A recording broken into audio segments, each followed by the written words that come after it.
मंत्री भूपेंद्र सिंह का बयान सामने आया है, जहां उन्होंने अपने ऊपर लगे हुए सारे आरोपों को गलत और झूठा बता दिया है। और साथ ही उन्होंने कहा कि उनके पिताजी के पास 12 गांव की मालगुजारी थी और उनके परिवार के पास 1200 एकड़ जमीन थी, जिसमें जमीन पर मकान बनाने के लिए 42 करोड़ का लोन लिया गया था। जमीन सागर शहर से लगी होने के कारण जमीन की कीमत बढ़ गई थी। आगे उन्होंने बताया कि संपत्ति नहीं बढ़ी थी, उसका वैल्यूएशन बढ़ा था।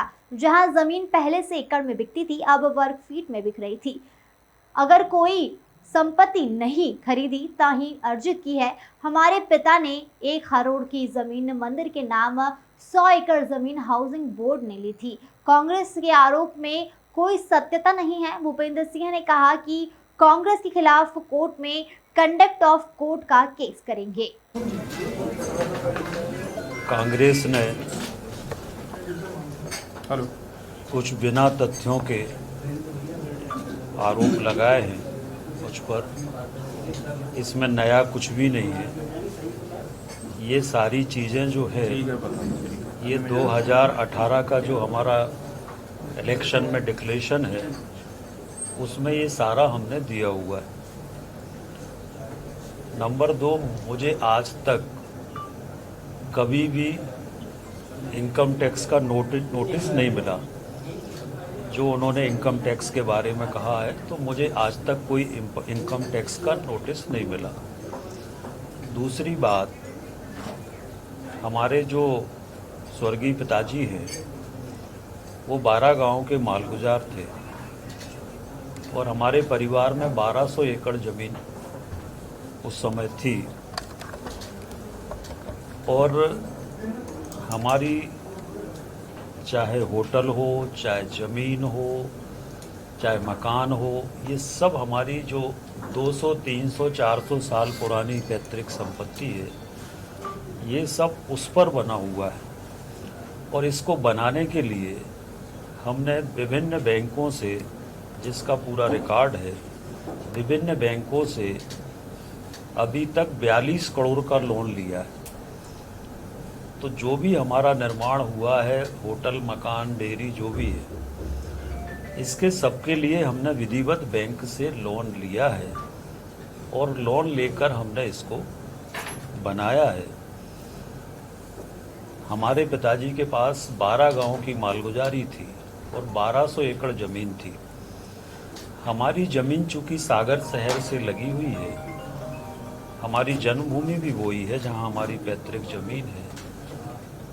हमारे जो पैतृक मालगुजारी गांव हैं, वो सागर शहर से लगे हुए हैं और इसलिए वहाँ ज़मीनों की जो कीमतें हैं, वो कीमतें लगातार बढ़ रही हैं। जो गवर्नमेंट गाइडलाइन है, उसमें लगातार ज़मीनों की कीमतें बढ़ी हैं। उसका भी पूरा हम डिटेल दे रहे हैं कि 2000 में ज़मीन की कीमत वहाँ पर क्या थी और आज 2023 में वहाँ पर ज़मीन की कीमत क्या है। तो उस ज़मीन की जब संपत्ति की कीमत बढ़ेगी, तो स्वाभाविक रूप से हमारी संपत्ति का आकलन बढ़ेगा। तो हमने कोई संपत्ति अलग से अर्जित कर ली या कोई संपत्ति हमने खरीद ली, ऐसा कुछ भी नहीं हुआ। सारी हमारी पैतृक संपत्ति है। और हमारे पिताजी ने हमारा जो, जहाँ की ज़मीन की ये बात कर रहे हैं, वहाँ पर 25 एकड़ ज़मीन मंदिर के लिए दान में दी हुई है, जिसकी आज बाज़ार की कीमत 1000 करोड़ रुपए है। तो हमारे पिताजी ने तो 1000 करोड़ की ज़मीन मंदिर के लिए दान दी है। तो भगवान की कृपा से हमारी अपनी खुद की इतनी संपत्ति थी या है। तो उसके बाद ये आरोप लगाना निश्चित रूप से एक सिर्फ आरोप लगाना इसको मान सकते हैं। इसमें कहीं पर भी कोई सत्यता नहीं है। और कांग्रेस अब इस तरह की गंदी राजनीति कर रही है। मैं जो लोग भी हैं उनके खिलाफ कोर्ट में कंटेम्प्ट ऑफ कोर्ट भी करूंगा और इसमें कहीं पर भी कोई भी सत्यता नहीं है। अगर सत्यता है तो अभी चुनाव के समय ये बात कांग्रेस क्यों कर रही? हमारी शिकायत एजेंसियों में क्यों नहीं की? तो आज तक कांग्रेस ने तो कहीं शिकायत की नहीं, सिर्फ प्रेस करके आरोप लगाने का काम कर रहे हैं।